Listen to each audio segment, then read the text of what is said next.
శ్రీమంతమై మునిశ్రేష్ఠకృతంబైన భాగవతంబు సద్భక్తితోడ వినగోరు వారల విమల చిత్తంబుల చచ్చర ఈసుండు చిక్కుగాక. ఇతర శాస్త్రంబుల ఈసుండు చిక్కునే మంచివారలకు నిర్మత్సరులకు కపట నిర్ముక్తులై కాంక్షసేయకయును తగిలియిండుట మహాతత్వబుద్ధే. పరగ ఆధ్యాత్మికాది తాపత్రయంబు నడచి పరమార్థభూతమై అఖిల సుగదమై సమస్తంబుగాకయు అయ్యునుండు వస్తు వెరుగంగతగు భాగవతమునందు. ఈ భాగవతం యొక్క గొప్పతనం ఏమిటంటే పరమాత్మ అన్నిటికంటే సులభంగా ప్రసన్నుడవుతాడు భాగవతం ద్వారా. ఈ అనేకానేక ఉపాఖ్యానాల సమాహారమైనటువంటి ఈ భాగవతంలో సమిష్టిగా ఉన్న సందేశం ఏమిటంటే పరమార్థము, అఖిల సుఖదము, పరమాత్మ సమస్తం కూడా తానే అయి ఉంటూ ఎలాగా సర్వజీవాంతర స్థానాధీశ్వరుడై ఉన్నాడో ఆ తత్వాన్ని, మహత్వాన్ని మనకు తెలియజెప్పే అంశాలెన్నో ఈ భాగవతంలో ఉన్నాయి. కాబట్టి భాగవతంబు సద్భక్తితోడ భక్తి ప్రపత్తులతో శరణాగతి భావంతో దాసభావంతో ఎవరైతే ఆలకిస్తున్నారో వారికి చచ్చర ఈసుండు చిక్కుగాక. వాళ్ళకు పరమాత్మ వసుడవుతాడు. తిక్కన మహాకవి కూడా చెప్పాడు ఒక చోట, అప్రమేయ ప్రభావ భావనాతీతుండయ్యును ఆ పరమేశ్వరుండు ఆశ్రితులకు అత్యంత సులభుండు. ఎంత అప్రమేయ ప్రభావ భావనాతీతుడైనా అవాంగ్మానస గోచరుడైనా ఆది మధ్యాంతరహితుడైనా పరమాత్మ త్రికరణ శుద్ధిగా ఆశ్రయించిన వారికి ఇంత సులభుడా అనిపించేంతగా సులభంగా కైవసమైపోతున్నాడు. ఇక్కడే మనం చూస్తున్నాం, తొండమాన్ చక్రవర్తి బంగారు కుసుమాలతో పాదాల దగ్గర అర్చించినా శ్రీనివాసుడు ప్రసన్నం కాలేదు. అదే కురువనంబి మట్టి కుసుమాలతో అర్చించినా ప్రసన్నుడైనాడు, సులభంగా ప్రసన్నుడైనాడు. అంటే మన యొక్క ఆర్ద్రత, తపన, శరణాగతి ఎంత అనే భావంలోనే భక్తి ప్రపత్తులు విశదమవుతాయి. కానీ నేను మహావీరుణ్ణి, మహారాజును అనుకున్నంత మాత్రాన పరమాత్మ ప్రసన్నుడు కాడు. అటువంటి భాగవత లక్షణాన్ని, భాగవతోత్తమ సంస్కార బంధురమైనటువంటి విజ్ఞానంతా కూడా ఈ భాగవతం అందిస్తూ ఉంది. పరీక్షణ్ మహారాజు గారి ద్వారా వచ్చింది. పరీక్షణ్ మహారాజు గారికి సుఖమహర్షుల వారు చెప్పారు. సుఖమహర్షుల వారు వ్యాస భగవానుడి దగ్గర అధ్యయనం చేశారు. మహాభాగవతం కథ ఎక్కడ ప్రారంభమవుతుంది అని ఒక చర్చ మనం చేశామనుకోండి, ఎక్కడ మహాభారతం పూర్తవుతుందో అక్కడ మహాభాగవతం మొదలవుతుంది. ఎక్కడ మహాభాగవతం పూర్తయిపోతుందో అక్కడ మళ్ళా మహాభారతం మొదలవుతుంది. మహాభాగవతానికి మహాభారతానికి ఉన్న అవినాభావ సంబంధం ఇది. మహాభారతం ఎక్కడ పూర్తయింది? స్వర్గారోహణం, పాండవులు ప్రస్థానం చేశారు, అక్కడ పూర్తయిపోయింది. అక్కడి నుంచి పరీక్షణ్ మహారాజు వృత్తాంతం, అక్కడే భాగవతం మొదలవుతుంది. భాగవతం ఎక్కడ పూర్తవుతుంది? మళ్ళీ అక్కడే మహాభారతం. జనమేజయుడు సర్పయాగం చేస్తూ ఉంటే వద్దని చెప్పి మహర్షులు మాన్పించి ఆయనకు మహాభారతం చెప్పారు.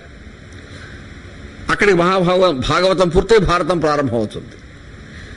ఈ రెండు ఇతిహాసాలకు ఉన్నటువంటి అవినాభావ సంబంధం ఇది. కాబట్టి మహాభారతంలో భాగవత వృత్తాంతాలు వస్తుంటాయి, భాగవతంలో భారత వృత్తాంతాలు, భారతంలో భాగవత వృత్తాంతాలు వస్తుంటాయి. ఇంకా చెప్పాలంటే భాగవతం అన్నది 3 ఇతిహాసాల సమాహారం కూడా. రామాయణం కూడా ఇందులో వస్తుంది. నవమ స్కంధంలో ఇక్ష్వాకు వంశ క్రమంలో రామాయణాన్ని అద్భుతంగా రాశారు పోతన్న గారు. రాముడంటే ఆయన ఇష్టదైవం, ప్రత్యక్షమైనాడు. పలికెడిది భాగవతం, పలికించేవాడు రాముడే అన్నాడు ఆయన. అలాంటప్పుడు రాముని గురించి రాయకుండా ఎలా ఉంటాడు ఆయన? రాశాడు. మహాభారతం పూర్తయ్యే చోట భాగవతం ఎలా ప్రారంభమవుతుందంటే, మహాభారతంలో రాయభార ఘట్టం ఉంది. శ్రీకృష్ణ భగవానుడు శాంతి సందేశాన్ని వినిపించాడు కౌరవులకి. వాళ్ళు వినలేదు. యుద్ధమే శరణ్యమైపోయింది. యుద్ధాన్ని నిశ్చయించి వెళ్ళిపోయాడు పరమాత్మ. ఎవరి బలాలు వాళ్ళు సర్దుకుంటూ ఉన్నారు. ఆ సమయంలో ధృతరాష్ట్రుడు మౌనం వహించాడట. ఎంత మౌనం అంటే భరింపరానంత మౌనం. ఎవరితో మాట్లాడాడు. ఎవరైనా పలకరించినా ముక్తసరిగా ఒక మాట మాట్లాడతాడు, అంతే. అంతకుముందు ప్రతిరోజు సంజయుడు విదురుడు గోష్ఠి మాటలు విదురునీతి అంత చర్చలు ఉండేవి. ఏమి లేదు, ఇప్పుడు అయిపోయింది.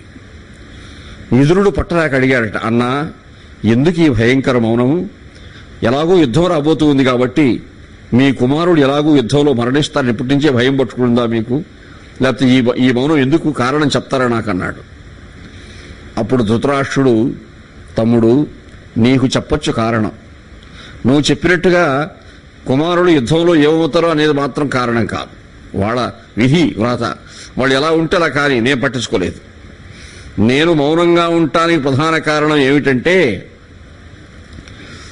కౌరవ సభలో శ్రీకృష్ణ భగవానుడు విశ్వరూపాన్ని చూపించాడు. నారదాదులు గానం చేస్తూ ఉంటే ఆ కోలాహలాన్ని విని ఏమిటి అడిగితే నువ్వే చెప్పావు, పరమాత్మ విరాణ్మూర్తిని చూపిస్తున్నాడని. నాకు ఒక కుతూహలం కలిగింది. అయ్యో అంధుణ్ణే, దృష్టి లేదే, ఒకసారి చూస్తే బాగుండు అని ఆ కృష్ణుణ్ణే అర్థించాను. కరుణింపు సమాశ్రిత భయ హరణ ధురీణ సహింపు అజ్ఞానంబున్ శరణంబు వేడెద భవచ్చరణంబులు కనుగొనను ప్రసాదింపగది. పరమాత్మ, నేను అజ్ఞానంలో అజ్ఞానినే ఒప్పుకుంటున్నాను, నేను మూఢుణ్ణే మూర్ఖుణ్ణే, కానీ నీ దయాసాగరాలకు అంతే లేదే. ఒక్కసారి ఆ దయాసాగర తరంగాన్ని నాపై ప్రసరించు. నీ యొక్క విరాణ్మూర్తిని చూడగలిగినటువంటి సంస్కారం పూర్తిగా లేకపోయినా భవచ్చరణంబులు, నీ పాదపద్మాలు చూసేంతవరకైనా నాకు దృష్టి ప్రసాదించు అన్నాడు. కృష్ణ భగవానుడు పాదపద్మాలు ఏమిటి, నా విరాణ్మూర్తిని చూడు అని చూపించాడు, దృష్టి ఇచ్చాడు. ఒక్కసారి తేరిపార చూశాడు ధృతరాష్ట్రుడు. ఎంత ఆశ్చర్యకరమైనటువంటి దృశ్యం అది! అంబర కేయూర హార కుండల కిరీటాదులు పెక్కువేలవరుచుండ అటువంటి విరాణ్మూర్తిని చూచి, ఈ దేదీప్యమాన దివ్యమంగళ విగ్రహమైనటువంటి దేవదేవుని యొక్క కరుణామూర్తిని చూచిన తర్వాత, ఈ విరాణ్మూర్తిని చూసిన తర్వాత ఈ లౌకిక జగత్తును చూడడం నాకు ఇష్టం లేదు. పరమాత్మ ఇంక ఉపసంహరించు, దృష్టి ఉపసంహరించాడు. అంటే కొన్ని నిమిషాల పాటు చూశాడు ఆ రూపాన్ని ధృతరాష్ట్రుడు. ఆ చూచిన రూపము మనస్సులో ముద్రింపబడింది. ధారణాశక్తి, ధారణ అంటారు దాన్ని. ఆ పరమాత్మ యొక్క జగన్మంగళమూర్తిని మనస్సులో ఆపాదమస్తకం ఒక్కసారి మనం నిక్షిప్తం చేసుకోగలిగామంటే, అంటే ఆయన పాదాలు ఎలా ఉంటాయి, ఆయన కరకమలాలు ఎలా ఉంటాయి, ఆయన వక్షస్థలం ఎలా ఉంటుంది, ఇవన్నీ ఒక్కసారి మనం మనస్సులో ధ్యానంతో ముద్ర వేసుకున్నామంటే అది ధారణ. ధ్యాన ధారణ యోగాలు. ధ్యానం ఎక్కడుంటే ధారణ అక్కడ ఉంటుంది, ధారణ ఉన్న చోట ధ్యానం ఉంటుంది. ఆయనకు ధ్యాన ధారణ సమ్మేళనం జరిగి ఆ భక్తి రసానుభూతిలోకి వెళ్ళిపోయాడు ధృతరాష్ట్రుడు. అందువల్ల చెప్పాడు, తమ్ముడు ఎవరైనా మాట్లాడిస్తే వాళ్ళతో మాట్లాడడం వల్ల నాలో నిక్షిప్తమై ఉన్నటువంటి ఈ దేదీప్యమాన విరాజమానమైనటువంటి ఆ దేవదేవుని విరాణ్మూర్తి తేజస్సు ఎక్కడ వెళ్ళిపోతుందో అని భయం నాకు. అందుకల్లా అదే మనస్సులో పదే పదే మననం చేసుకుంటూ ధ్యానం చేసుకుంటూ నాకు ఈ అనుభూతి ఇచ్చాడు పరమాత్మ, అది చాలు నాకన్నాడు. అది ప్రధాన కారణం నా మౌనానికి అన్నాడు. అంటూ అప్పుడప్పుడు ఇంకొక కారణం కూడా వస్తూ ఉంది ఆలోచన మనసులోకి. ఇది ఎక్కువ, అది కొంత అప్పుడప్పుడు మనసులో తొంగి చూస్తూ ఉంది అన్నాడు. అదేమిటన్నా అని అడిగాడు విదురుడు. ఏమీ లేదు, నేను ఎన్ని నిమిషాలు చూసుంటానా ఆ విరాణ్మూర్తిని? 3 నిమిషాల 4 నిమిషాల 5 నిమిషాలకు పై కాదు చూసి ఉండను. అప్పటికే నాకింత ఆహ్లాదకరమైనటువంటి ఆనంద రసానుభూతి సిద్ధించి నేనెంతో చొక్కి ప్రవశించిపోతున్నానే. నా తమ్ముని బిడ్డలు ఆయనతోనే ఉన్నాడు నిరంతరం, కృష్ణుడితో నిద్రిస్తున్నారు, కృష్ణుడితో భోజనం చేస్తున్నారు. అతని కన్నులారగా అహర్నిశమును కనుగొంచునుండు వారు ఏ తపమాచరించెరు. ఉపేంద్రుని ఆశ్రిత వత్సలున్ వినిర్ధూత కలంకు ధర్మ నిరతున్ కరుణాకరు సర్వలోక విఖ్యాత పవిత్రమూర్తి శరణాగత వత్సలుని. ఆ శరణాగత వత్సలుని, ఆ సర్వలోక విఖ్యాత పవిత్రమూర్తిని, ఆ కరుణా సముద్రుని ఆశ్రయించి నా తమ్ముని బిడ్డలు నిరంతరము చరిస్తూ ఉన్నారే, వాళ్ళు ఎంత ఆనందం పొందుతూ ఉండాలండి. నాకే కొన్ని నిమిషాలకే ఎంత ఆనందం ఉంటే వాళ్ళ ఆనందాన్ని అసలు నేను చెప్పగలనా, లెక్కించగలనా? కాబట్టి నా తమ్ముని బిడ్డలు చేసుకున్న అదృష్టం ఏమి, నా బిడ్డలు చేసుకున్న దురదృష్టం ఏమి? పరమాత్మకి ఎందుకు ఈ పక్షపాతం? వాళ్ళకి మాత్రం ఆ భాగ్యాన్ని ప్రసాదించి నా బిడ్డలకు ఎందుకు ఈ అజ్ఞానాన్ని ఇచ్చాడు? అని రెండో కారణం కూడా వస్తూ ఉంది అన్నాడట. విదురుడు చెప్పాడట, అన్నా నీ మొట్టమొదటి కారణం ఉంది చూశావా, అది మహాయోగీశ్వరుడు అనుభవించే కాలం, అది ఆనంద రసానుభూతి. అది ఈ రెండో భావన ఉందే, అది జన్మతో నీకు స్వతసిద్ధంగా ఒక గుణం ఉంది, లోభము.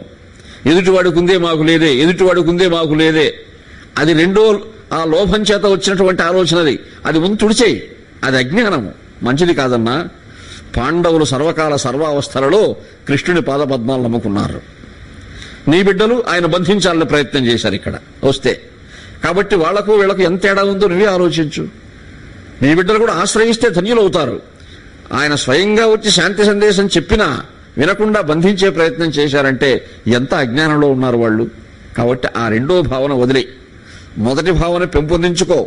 నీకు బ్రహ్మర్షులకు కూడా మహర్షులకు కూడా అందరానటువంటి మహా తేజో విరాజమానమైనటువంటి ఆ దేదీప్యమాన మూర్తి నీ మనస్సులో ఉండి నీహిక అదే ఆహ్లాదము, అదే ఆనందం అన్నాడు. అలాగే అన్నాడు ధృతరాష్ట్రుడు. గాని మాయ, ఈ ప్రకృతిలో ఆవరించిన మాయ ఊరికే ఉంటుందా?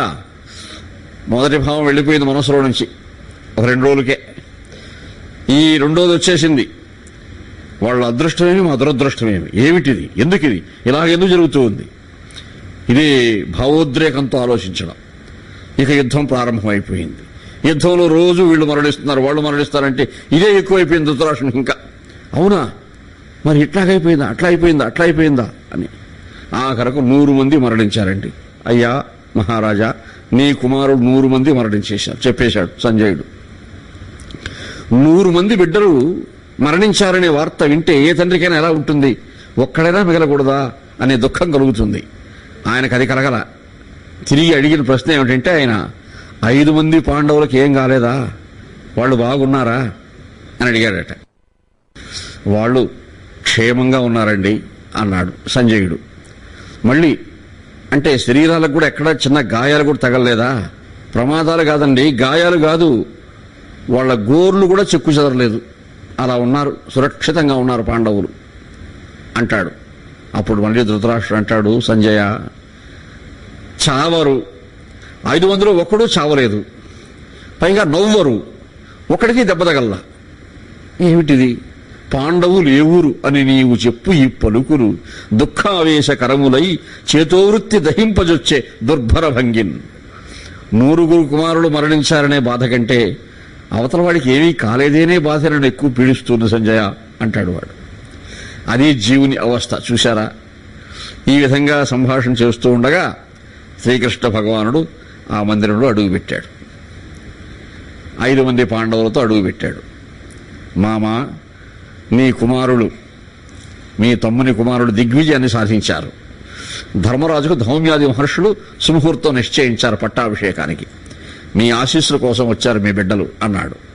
వాడు ముందే కుతకుతలాడిపోతూ ఉంటే ఇప్పుడు వీళ్ళు ఆశీర్వదించాలంటే వాడికి ఎలా ఉంటుంది పాపము. నీ ఉండగా మా ఆశీర్వాదం ఎందుకు కృష్ణ ఏదో అన్నాడు. అలా కాదు మామ, మీ కుటుంబానికి నేను 3వ వ్యక్తినే కదా. మీరు అన్నదమ్ముల బిడ్డలు, వీళ్ళు పాండవులు, పాండురాజు మీ తమ్ముని కుమారులు, నీ కుమారుడు రాజ్యం వీరభోజ్యం అనే సంప్రదాయం పరాక్రమం కలిగి వాళ్ళు జయించి శత్రు సంహారం చేసి రాజ్యానికి వస్తున్నాడు ధర్మరాజు. కాబట్టి మీ ఆశీస్సులు ముఖ్యం అన్నాడు. అంతకుముందే వినున్నాడు 100 మంది కౌరవులను చంపింది భీముడే, భయంకరంగా చంపాడని. అది మనసులో ఉంది.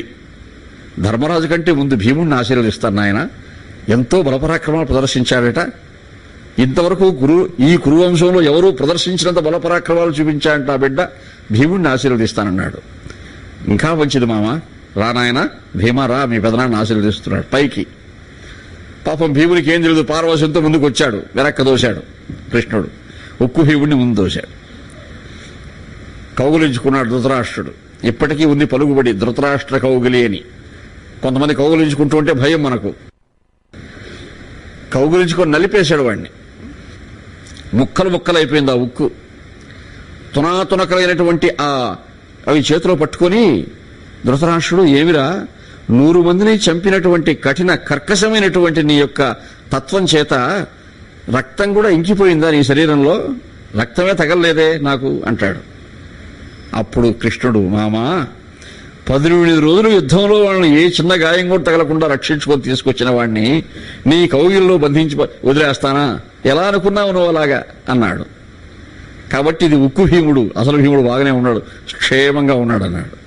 భూరుణ ఏడ్చాడు ధృతరాష్ట్రుడు. పరమాత్మ, ఈ అజ్ఞానంతో ఆడుకుంటున్నావా? ఆడుకోకేం చేయమంటారు చెప్పండి. ఒక ధృతరాష్ట్రుడే కాదు, సమాజంలో చాలా మంది ఉన్నారు అలాంటి వాళ్ళు. ఇవన్నీ చూస్తూ ఉంది లోపల నుంచి తల్లి గాంధారి. ఆమె, కృష్ణ, ఘటనాఘటన సమర్థుడవై సాధ్యాన్ని అసాధ్యంగా, అసాధ్యాన్ని సాధ్యంగా నిర్వహించే పరమాత్మ నీవు భగవంతుడవు, ఇందులో సందేహం లేదు. నేను యుద్ధమే చేయని ఆయుధానికి కింద పడవేసిన వాడిని ఒప్పించి మళ్ళీ యుద్ధం చేయించావు నువ్వు అర్జునుని చేత. అటువంటి వాడి అనుకుంటే నా బిడ్డల మనసు మార్చలేకపోయావా? అంటే నువ్వు త్రికరణ శుద్ధిగా ప్రయత్నించలా నా బిడ్డల మనసు మార్చాలని. కాబట్టి అని శపించింది. ఆయన కృష్ణుడు పట్టించుకోలేదు. తరువాత ధర్మరాజు పట్టాభిషేకం జరిగింది. ధర్మరాజు పట్టాభిషేకం చూచిన తర్వాత కుంతీదేవి మనస్సులో అనుకున్నదట, ఈనాటితో ఈ భవబంధాలకు స్వస్తి. పుట్టుక చేత నాకు సంభవించినటువంటి ఏ బంధాలున్నా కానీ ఈనాటితో ఇవన్నీ స్వస్తి, చాలు. నా బిడ్డలు కూడా చక్రవర్తులై సామ్రాజ్యాధిపతులై భోగభాగ్యాలు అనుభవించే స్థితికి వచ్చారు కాబట్టి ఇంకా నేను ఈ లోకంపై భ్రాంతి పెంచుకోకూడదు అని శ్రీకృష్ణ భగవాను ఆశ్రయించి, శ్రీకృష్ణ యదుభూషణ నరసఖ శృంగార రత్నాకర లోకద్రోహి నరేంద్రవంశదహన లోకేశ్వర దేవతానీక బ్రాహ్మణ గోగణార్తిహరణ నిర్వాణ సంధాయక నీకు మృక్కెద త్రుంపవే భవలతల్ నిత్యానుకంపానిధి. తండ్రి శ్రీకృష్ణ, నీకు మొక్కుతూ ఉన్నాను నాయన, నన్ను కాపాడు. నాకింక ఈ వౌబంధాలతో అవసరం లేదు. బ్రాహ్మణ గోగణార్తిహరణ, వేదాంగ పారంగతులై జ్ఞాన సంపన్నులైనటువంటి వారికి గాని గోగణములకు గాని ఆర్తి నశింపజేసే అండగా నిలిచే ఓ దేవదేవ, నీవు కేవలం మా బంధువు కాదు. కాబట్టి ఈ రోజుతో నాకు ఈ జీవితంలో భవబంధాలకు చోటు లేకుండా అనుగ్రహించు. యాదవులందు పాండవుల యందు అధీశ్వర నాకు మోహ విచ్ఛేదము చేయుమయ్య. ఘన సింధువు చేరిడి గంగభంగి నీ పాద సరోజ చింతనముపై అనిశంబు మదీయ బుద్ధి అత్యాదర వృత్తితో కదియునట్లుగా చెదుగదయ్య ఈశ్వర. కుంతీదేవి పరమ భాగవతోత్తమురాలై కృష్ణుణ్ణి ఆ విధంగా అర్థించింది. కృష్ణ, ఇక నాకు పుట్టినింటిపై గాని మెట్టినింటిపై గాని మమకారాది బంధాలు లేకుండా అనుగ్రహించు. యాదవులందు పాండవుల యందు అధీశ్వర నాకు మోహ విచ్ఛేదము చేయుమయ్య. ఈ మోహపాశాన్ని తొలగించు, నీవు తొలగించగలవు. ఘన సింధువు చేరిడి గంగభంగి నీ పాద సరోజ చింతనముపై అనిశంబు మదీయ బుద్ధి అత్యాదర వృత్తితో కదియునట్లుగా చేయుగదయ్య ఈశ్వరా అని అర్థించింది. కుంతీదేవి యొక్క విన్నపాన్ని కృష్ణ భగవానుడు మన్నించాడు. అనతి కాలంలోనే నీకు ఆ స్థితి ప్రాప్తిస్తుంది. మన సంసార సాగరంలో ఉంటూ కూడా నివృత్తి మార్గంలో ఉండవచ్చు. ఆ క్షణం నుంచి కుంతీదేవిని నివృత్తి మార్గంలో ఉండవలసిందిగా ఆదేశించాడు పరమాత్మ. ఆ తల్లి అలాగే ఉంది. కొన్నాళ్లకు ధర్మరాజుకు ఒక ఆలోచన ఉండేది మనస్సులో. అర్జునుడు ధర్మరాజు కంటే చిన్నవాడు వయసులో, బాగా తమ్ముడు. కానీ సాక్షాత్తు శ్రీకృష్ణ భగవానుని యొక్క ముఖారవింద వినిర్గతమైనటువంటి గీతా మకరందాన్ని ఆస్వాదించి అనేకానేక సన్నివేశాల్లో కృష్ణ భగవానుని దగ్గర తత్వప్రబోధం చేయబడినటువంటి వాడై తన మనస్సును ఎంతో సంస్కరించుకున్నాడు అర్జునుడు. మహాభాగవతోత్తముల జాబితాలో ఎక్కాడు. కానీ ధర్మరాజుకు అర్జునుడు నాకంటే చిన్నవాడైనా గొప్ప జ్ఞాని, జ్ఞాన సంపన్నుడైనాడే. కృష్ణ భగవానుడు మా బావగారు, అర్జునుడికి చెప్పినట్టే నాకు కూడా తత్వప్రబోధం చేయాలి, నేను ఆశ్రయించాలి. ఆ దేవదేవుని పాదపద్మాలు ఆశ్రయించి జ్ఞానాన్ని పొందాలి అనే తపనతో ఉన్నాడట. కానీ రాజ్యకాంక్ష ఉంది మనస్సులో. పట్టాభిషేకం అయిపోతే మనస్సు ఒత్తిడి ఉండదు. ఇక పట్టాభిషేకం పూర్తయింది, మనస్సులో ఇక రాజ్యకాంక్ష లేదు. అప్పుడు ఆలోచించాడు ఆ రాత్రంతా కూడా, ఇక రేపటి నుంచి మా బావగారిని వదిలే ప్రసక్తి లేదు. ఆయన దగ్గర కూర్చొని, ఆయన పదపద్మాల దగ్గర కూర్చొని తత్వప్రబోధం చేయించుకోవాలి. ఉదయం లేచినాడు, దైనందిన కృత్యాలన్నీ నిర్వహించుకున్నాడు. ఎక్కడున్నారు మా బావగారు కృష్ణ భగవానుడు? అర్జునుడి మందిరంలో ఉన్నాడండి. ఇంకా అర్జునుడికి ఏదో చెప్తూనే ఉంటాడా? ఇంకా చెప్తూనే ఉన్నాడు మా బావగారు. ఏమిటి? పాదచారి అయి అర్జునుడి అంతఃపురానికి వెళ్ళాడండి. వెళితే ఎక్కడ బావ కృష్ణ భగవానుడు? పూజా మందిరంలో ఉన్నారు. అందరూ ఆయన్ని పూజిస్తారు. ఆయనకు పూజా మందిరంలో ఏం పని? పోతే ధ్యాన యోగంలో కూర్చోన్నాడట. కృష్ణుడు ధ్యానం చేస్తున్నాడు. ధర్మరాజుకు ఆశ్చర్యం కలిగింది. రోజు మేము ఆయన ధ్యానం చేస్తాం, ఆయన ఎవరిని గురించి ధ్యానం చేస్తున్నాడు? అర్థం కాకుండా ఉందే. అక్కడే కూర్చున్నాడు. గంట సేపు వేచి ఉంటే ధ్యానాది అన్నీ కూడా పూర్తి చేసుకొని, కైంకర్యాలన్నీ పూర్తి చేసుకుని బావగారు బయట వచ్చారు. కృష్ణ భగవానుడిపై పాదాలపైన పడ్డాడు ధర్మరాజు. బావా, నీ కరుణాకటాక్షం చేత సామ్రాజ్య ప్రాప్తి కలిగింది. ఇక మనస్సులో ఆ ఒత్తిడి లేదు. కానీ నేను ఏదో అనుకుంటూ వచ్చాను ఇక్కడికి. వచ్చేసరికి మీరు ధ్యానయోగంలో ఉన్నారు. నాకు కుతూహలంగా ఉంది. మేమంతా మీ గురించే ధ్యానం చేస్తాము. మీరు ఎవరి గురించి ధ్యానం చేశారు బావా ఇంతసేపు అడిగాడు. కృష్ణుడు చిరునవ్వు నవ్వుతూ, ఇందులో ఆశ్చర్యపడవలసిన అంశం ఏముంది బావా?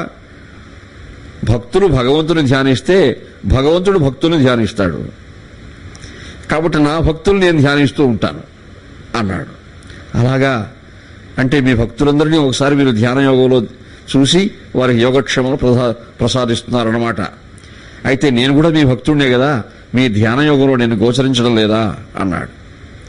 అయ్యా, ఈరోజు గోచరించవు నువ్వు నాకు ధ్యానయోగంలో, నిన్నటి వరకు గోచరించలా అన్నాడట. ఏమిటి? రాజ్యకాంక్ష మనసులో ప్రబలంగా ఉంది. భక్తి ఉంది, రాజ్యకాంక్ష ఉంది. కానీ ఆయన తమ్ముళ్ళు రోజు వస్తున్నారు, మహాభాగవతోత్తములు, భీముడు గాని, అర్జునుడు గాని, నకులుడు గాని. అప్పుడు తన మనసులో కోరిక చెప్పాడు ధర్మరాజు. జ్ఞానం తెలుసుకోవాలని, జ్ఞానం కావాలి, జన్మ జ్ఞానం కావాలి. ఆయన చేయబట్టి తీసుకొని వచ్చి తాతగారి దగ్గర కూర్చోబెట్టాడు. మీ తాతగారు చెప్తారు నీకు సమస్త విజ్ఞానం భీష్ముల వారు. అలా భీష్ముడి దగ్గర నుంచి క్షత్రియ ధర్మాలు, ధర్మాధర్మ విశేషాలు, వేదాంగాల్లో ఉన్నటువంటి ఎన్నో జ్ఞాన రహస్యాలు, ఉపనిషత్ రహస్యాలు, ధర్మ అర్థ కామ మోక్షాలకు సంబంధించినటువంటి ఎన్నో విజ్ఞానభరితమైనటువంటి అంశాలన్నీ కూడా భీష్ముల వారు ధర్మరాజుకు చెప్పాడు. విష్ణు సహస్రనామాలు చెప్పింది ఆయనే, శివ సహస్రనామాలు చెప్పింది ఆయనే. అటువంటి భీష్ముల వారు ఇప్పుడు అవసాన దశలో ఉన్నాడు. ఆయన కూడా తన శరీరాన్ని చాలించే స్థితికి వచ్చేశాడు ఇప్పుడు భీష్ముడు. అప్పుడు కృష్ణుడు 5 మంది పాండవులను తీసుకుని ఒక్కసారి భీష్ముడు వారిని చూద్దాం అని శరతల్పగతుడై ఉన్నటువంటి ఆయన దగ్గరికి వచ్చారు. వస్తే ఏముంది, ఇంకా ఇప్పుడా కొన్ని క్షణాల్లోనా అన్నట్టుగా ఉంది. అయినా అటువంటి అవసాన దశలో కూడా ఆ వచ్చినటువంటి పరమాత్మను గుర్తించి పరమభాగవతోత్తముడై సంకీర్తనం చేశాడు. ఆలాపంబులు మాని చిత్తము మనీషాయత్తముంజేసి దృగ్జాలంబున్ హరిమముపై బరపి తత్కారుణ్య దృష్టిన్ వినిర్మూలీభూత శరవ్యధా నిచయుడై మోరించి భీష్ముండు సంశీలంబొప్ప నుతించే కల్మషగజ శ్రేణీహరిన్ శ్రీహరిన్. కల్మషములు అనే గజాలను, ఏనుగులకు సింహములైనటువంటి, సింహ సదృశుడైనటువంటి శ్రీహరిని, కల్మష గజ శ్రేణీహరిన్ శ్రీహరిన్. అటువంటి శ్రీహరి ఆ కృష్ణుడు. ఆ కృష్ణుణ్ణి భజించినాడు, సంకీర్తనం చేశాడు. ఎలాగా?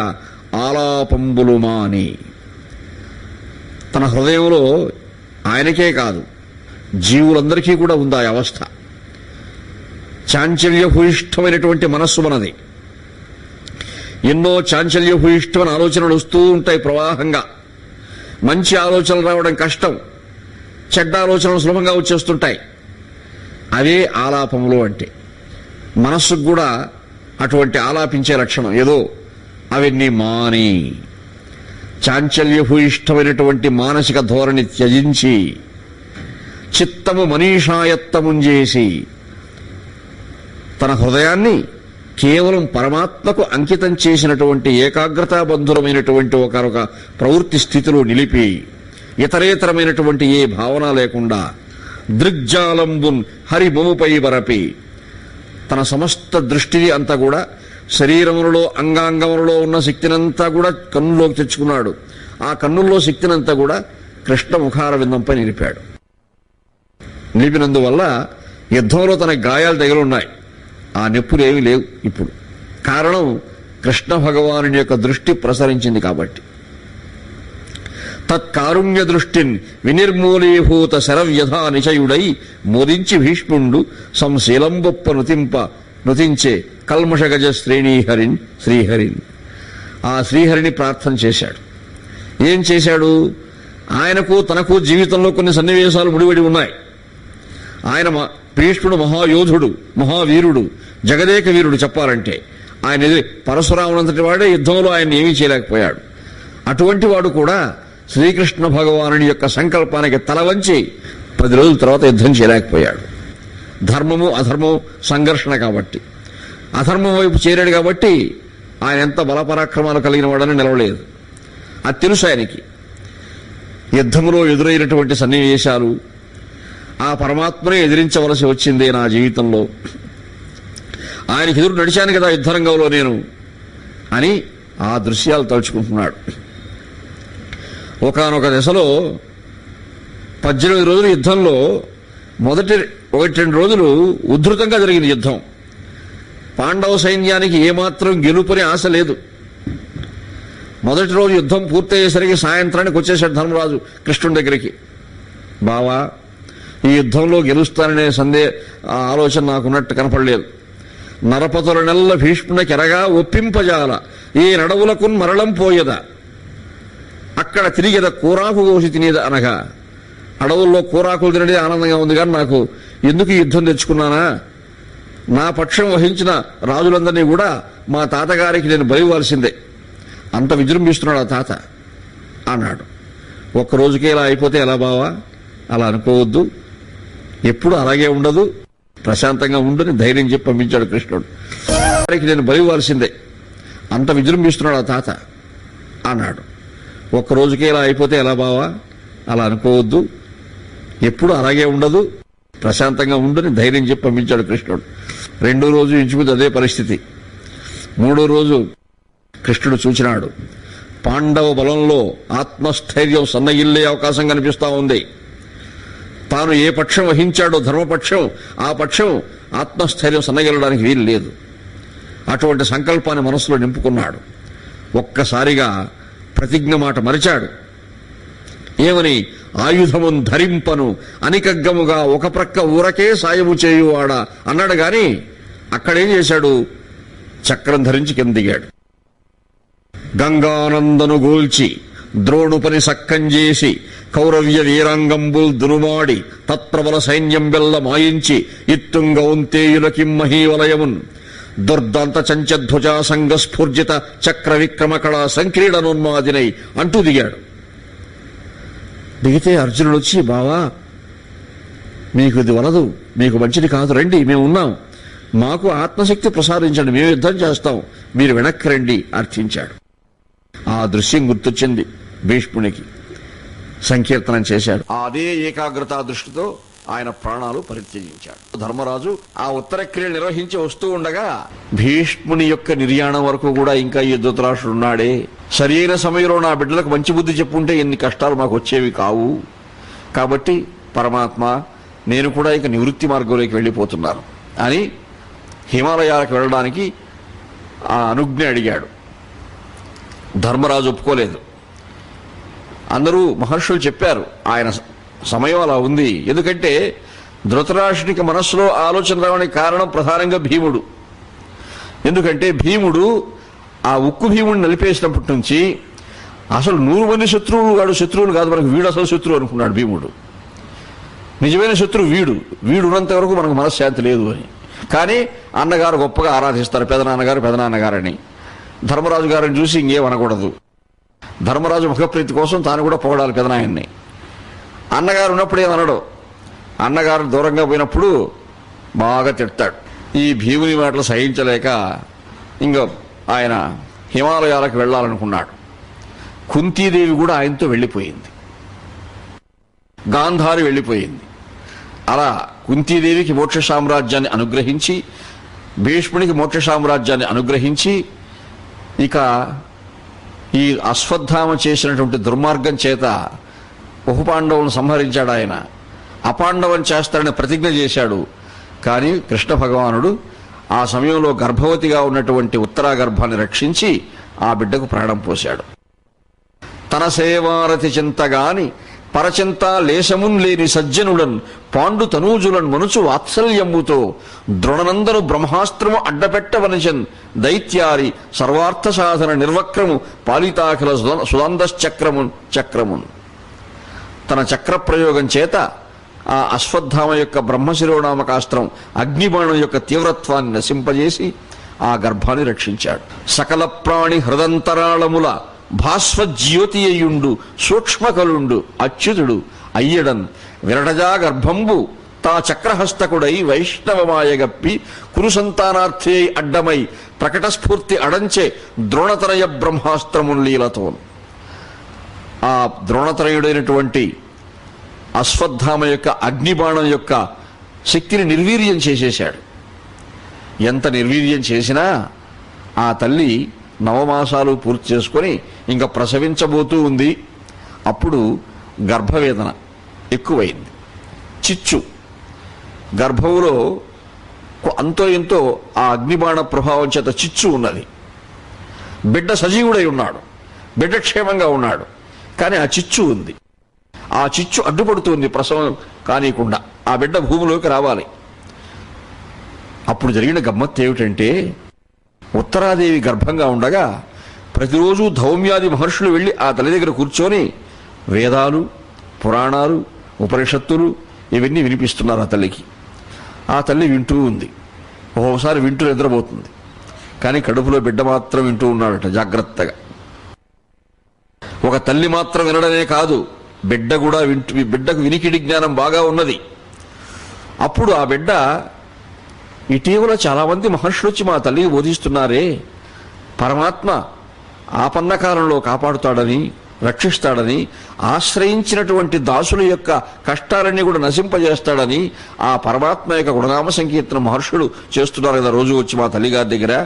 మరి ఇప్పుడు నన్ను ఆ పరమాత్మ కాపాడలేడా అనుకుంటున్నాడు ఆ బిడ్డ. మాతృగర్భంలో బిడ్డ అనుకుంటున్నాడు ఆ విధంగా.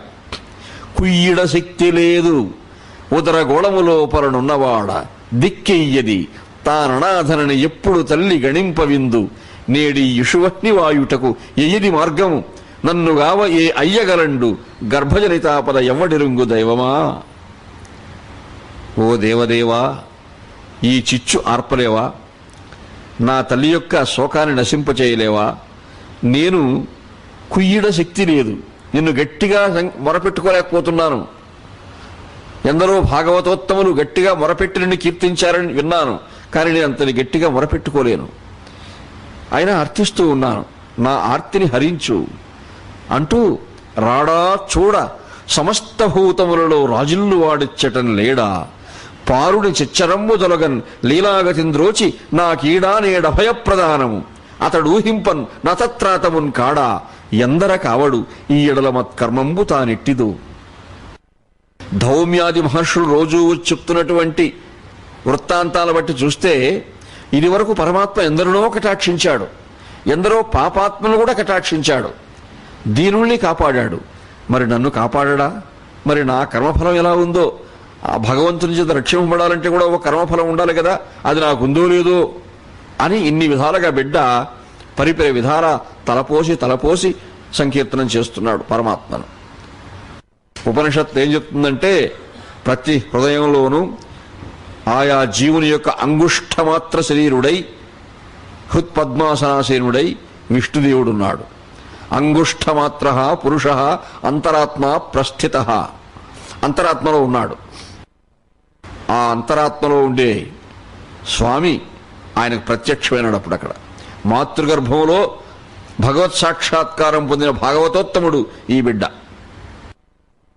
మేఘంబు మీది క్రొమ్మిరుగు కైవడి మేని పైనున్న పచ్చని పటమువాడు, మేఘంబు మీది క్రొమ్మిరుగు కైవడి మేని పైనున్న పచ్చని పటమువాడు, గండభాగంబుల కాంచన మణిమయ మకరకుండల కాంతి మలయువాడు, శరవహ్ని నడగించు సంరంభమున చేసి కన్నుల నునుకెంపు కలుగువాడు, బాలార్కమండల ప్రతిమాన రత్నహాటక విరాజిత కిరీటంబువాడు కంకణంగద వనమాలికా విరాజమానుడు అసమానుడు అంగుష్ఠమాత్రదేహుడు ఒక్క గద చేతదాల్చి నేత్రోత్సవముగా విష్ణుడు ఆవిర్భవించి అవ్వేళయందు ఆ గర్భంలో ఆవిర్భవించాడు విష్ణుదేవుడు.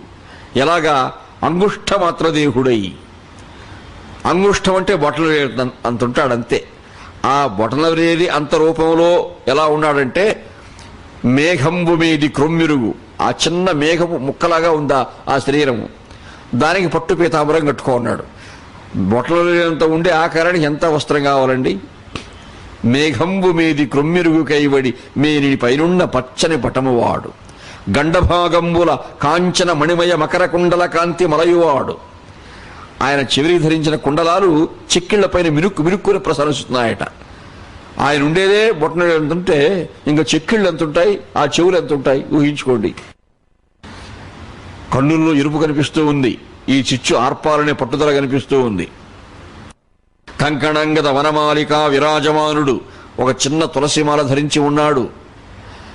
అసమానుడు, అంగుష్ఠమాత్రదేహుడు, ఒక్క గద చేతదాల్చి. ఆయన ఉండేదే బొట్టనవేలు ఎంత ఉంటే ఆయన పట్టుకున్న గద ఇంకెంత ఉంటుంది, ఆ గద చేతిలో పట్టుకో ఉన్నాడు. కనిపిస్తూ ఉంది బిడ్డకంతా. నేత్రోత్సవముగా ఆ మాతృగర్భంలో ఉండే బిడ్డకు కన్నులకు పండుగగా ఉంది ఆ రూపాన్ని చూడడం. ఆవిర్భవించి అవ్వేళయందు వచ్చి గద చేపట్టి పరిభ్రమించుచు గదాఘాతంబులన్ క్రూరసుప్రదమై వచ్చు శరాగ్ని తుత్తుమురుగా భంజించి రక్షించే. ఆ గద 4 సార్లు ఇలా అలా తిప్పాడట. తిప్పేసరికి చిచ్చు ఆరిపోయింది. చిచ్చు ఎప్పుడు ఆరిపోయిందో ఒక ఆహ్లాద సుగంధ బంధురమైనటువంటి చల్లని వాయువీచికలు ఆహ్లాదంగా వీచాయి ఆ గర్భంలో. ఆ బిడ్డ కాసేపు పరవశించాడు. ఎంత ఆనందంగా ఉంది! ఈ సువాసన భరితమైనటువంటి ఈ మలయమారుత పవనాలు ఎక్కడి నుంచి వస్తున్నాయి? ఆ దేవదేవుని కరుణాకటాక్షం చేతనే కదా వస్తున్నాయని ఒక్కసారి మళ్ళీ ఆ రూపాన్ని చూడాలనుకున్నాడు. చూస్తే ఇంతవరకు బాగా కనిపించాడు. ఇప్పుడు మళ్ళీ చూస్తే పాదాలు కనిపిస్తే శిరస్సు కనపడ్డంలా, శిరస్సు కనిపిస్తే పాదాలు కనపడ్డంలా. బాగా తేరిపార నిక్కి బిడ్డ నిక్కుతున్నాడు చూడాలని. అంతలో తల్లి ప్రసవించింది. ఈ భూమిలోకి వచ్చేసాడు బిడ్డ. వస్తే ఉత్తరాదేవి ప్రసవించింది, మగబిడ్డ పుట్టాడు. వార్త అంతఃపురంలో వ్యాపించింది. ధర్మరాజు గారు వచ్చి మనవణ్ణి చూసుకున్నారు, భీమసేన మహారాజు మనవణ్ణి చూసుకున్నారు, అర్జునుడు వచ్చి మనవణ్ణి చూసుకున్నాడు. అందరూ ఆనందిస్తున్నారు. కానీ బిడ్డలో సంచలనం లేదు. ఆయన ఏడవడం కానీ నీళ్లు చల్లిన కానీ ఆయన ఏమీ సంచలనం లేదు. అందరికీ వీడు సజీవుడై ఉన్నాడా నిర్జీవుడై ఉన్నాడా అర్థం కాలేదు. ధర్మరాజు తేరిపార చూచాడు, అర్థం కాల. ధౌమ్యాది మహర్షులు పిలిచారు. వాళ్లకు ఒకసారి కృష్ణ భగవానుని పిలిపించండి అన్నారు. శ్రీకృష్ణ భగవానుని ఆహ్వానించారు. కృష్ణుడు వచ్చినాడు.